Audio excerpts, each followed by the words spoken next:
بتاؤ تمہارا یہ بھارت کیسے ہے؟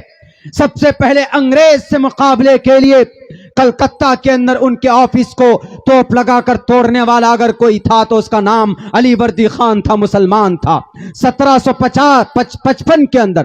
اس کے بعد ان کا انتقال ہوتا تو 1755 میں 1757 کے اندر تو ان کے نواسا نواب سراج الدولہ میدان میں نظر آتے۔ اس کے بعد ضرورت پڑتی ہے تو لڑائی کے لیے تو 1799 میں اس دیش کا شیر مجاہد فتح علی خان ٹیپو سلطان وہ مقابلہ کرتا۔ تمہارا تو وجود نہیں تھا، تمہارے تین پشتوں کا وجود نہیں تھا۔ آج جن کے ذریعے سے تم اس دیش میں دعویٰ کرنے کی بات کرتے ہو ہمارا بھارت ہمارا بھارت، کون سے بھارت کی بات؟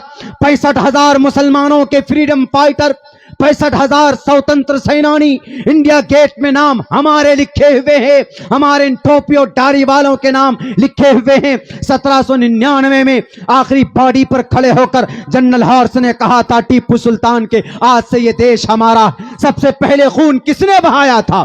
یہی کلمہ پڑھنے والے نے بہایا تھا، یہی قرآن کریم کے پڑھنے والے نے بہایا تھا۔ جس دن ٹیپو سلطان کی شہادت ہوئی اس دن بھی 2 پارہ قرآن کریم کی تلاوت کر کے میدان کارزار میں وہ مجاہد اعظم گیا تھا۔ یہ قرآن سے پاور اور طاقت ملتی ہے۔ انگریز اگر لڑے ہیں، کسی جماعت سے ڈرے ہیں تو جو آپ دیکھ لو تاریخ پانی پت کی، وہاں کے ایک بڑے وہ گونگے اور بہرے مرزا غلام احمد قادیانی کو کہتا ہے ان مسلمانوں کو انرجی کہاں سے ملتی ہے، طاقت کہاں سے ملتی ہے؟ ہر دوسرے دن تلوار لے کر میرے سامنے میں کھڑے ہو جاتے، ذرا بتاؤ تو صحیح۔ انہوں نے کہا کہ ان کے بیچ میں جب تک قرآن ہے، ان کے سینوں میں جب تک قرآن کی محبت ہے، دنیا کی کوئی طاقت نہ تو ان کو جھکا سکتی ہے نہ ان کو ڈرا سکتی ہے۔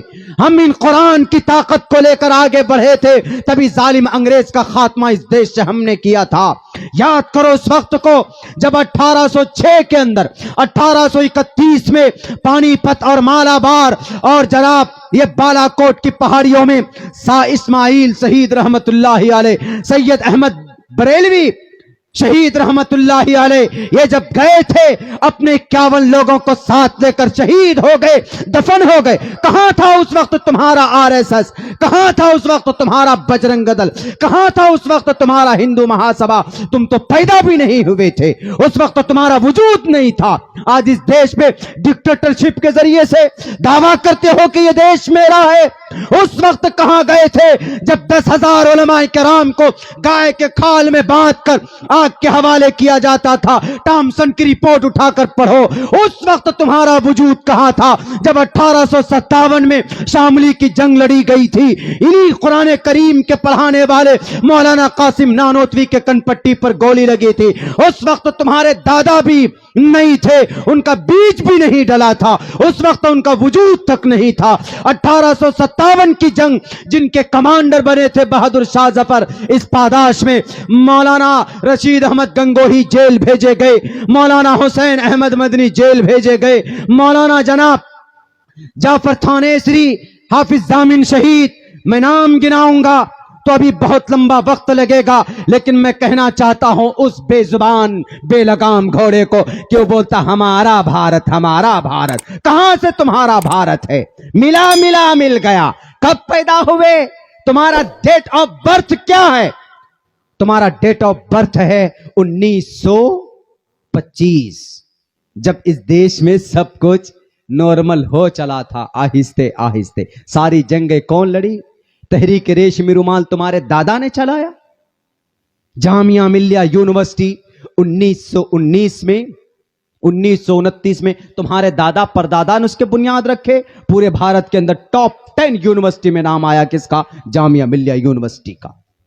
بتائیے، سب کچھ تو ہمارا، اور پھر کیا بولتے؟ ہمارا بھارت ہمارا بھارت۔ جس وقت مولانا علماء کرام کہاں تھے؟ جزیرہ انڈمان نکوبار، کالا پانی کی سزا وہیں ہوتی تھی نا، وہاں تھے۔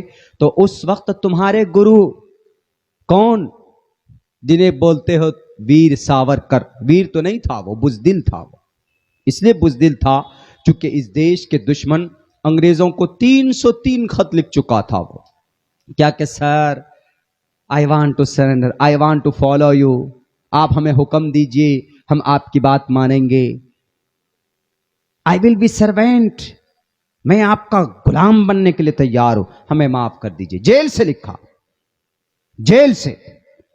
اب وہیں پر دیکھو مولانا ابوالکلام آزاد رحمت اللہ علیہ جیل میں بند ہیں, بیوی کا انتقال ہوتا ہے, خبر پہنچتی ہے کہ 3 دن کے لیے آپ جا سکتے ہیں, جائیے.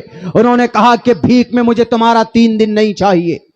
کہا کہ بیوی کا انتقال ہوا ہے, کہا کہ بیوی کا انتقال ہوا ہے, سب کو جانا ہے, سب کا انتقال ہونا ہے. I don't need, مجھے ضرورت نہیں ہے, بیوی سے نہیں ملیں گے, آخری انتم درشن نہیں کریں گے. انہوں نے کہا کہ اس کی بھی ضرورت نہیں ہے. پھر کہا کہ حوض کوثر پہ ملاقات ہو جائے گی. کس لیے؟ اسی بھارت کی آزادی کے لیے. ہمارا ہے یہ بھارت, تمہارا نہیں ہے.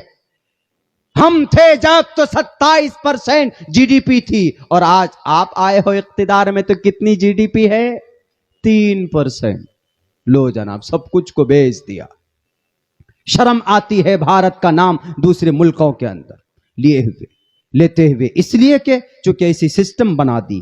اتنا خوبصورت ڈیموکریسی ہے بھارت کی, جمہوریت ہے, آئین ہے, اتنا اچھا خوبصورت, سب سے بڑا جمہوری ملک ہمارا مانا جاتا.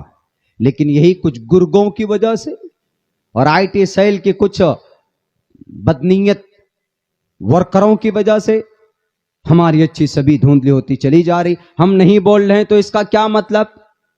ہمارا بھارت, ہمارا بھارت, بھارت سب کا ہے. ہندو بھی رہتے, مسلمان بھی رہتے, ہندو کا بھی, مسلمان کا بھی, سب کا ہے. سب نے قربانیاں دی ہے, لیکن زیادہ قربانی ہم نے دی ہے, انہیں قرآن کریم کے پڑھنے والوں نے دی. اس قرآن سے اعتراض ہے تو اس قرآن میں کیا ہے؟ سب سے پہلے الحمدللہ رب العالمین ہے, سب سے پہلے یہی. پہلے تو بسم اللہ الرحمن الرحیم ہے, اس کے بعد پھر الحمدللہ رب العالمین. کیا مطلب ہے اس کا؟ اس کا مطلب کیا؟ الحمدللہ رب العالمین الرحمن الرحیم. گایتری منتر میں تو وہی پڑھتے ہو نا تم. اس قرآن میں کیا؟ گایتری منتر اوم بھوربھوسوہا تتسویتر وریرنیم بھرگو دسی دیوس دھیمہی دھیو جو نہ پرچودیات. پڑھیے کیا مطلب ہے اس کا.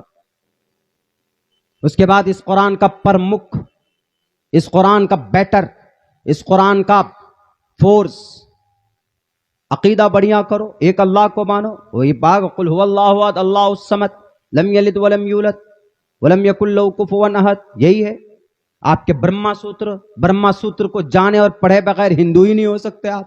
برہما سوتر کیا ایکم برہما دتیو ناستے نیہنا ناستے کنچن ایکم ایوم ادویتم. یہی ہے قرآن کہتا ہے عبادت کرو, ایاکا نعبد.